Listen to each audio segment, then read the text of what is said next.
Welcome to the Rim Break Rodeo. We hope this video helps. You start by signing into YouTube on the device you use. Once done, play any video so the Miniplayer appears. This is necessary to access its controls.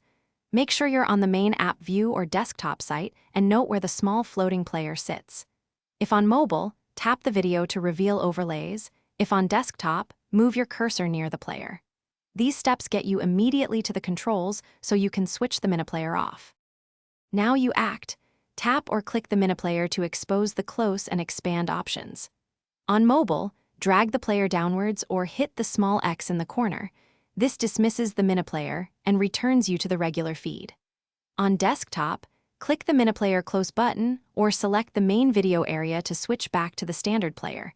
Sometimes clicking the restore or full screen icons toggles modes. These actions remove the floating view. Because YouTube finish by checking, navigate away from YouTube, then return to confirm the Miniplayer stayed off.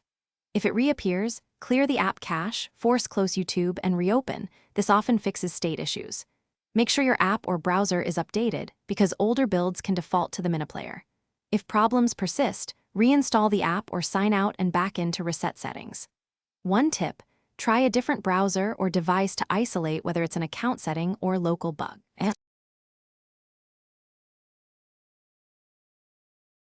Thanks for watching. Consider subscribing if we helped you.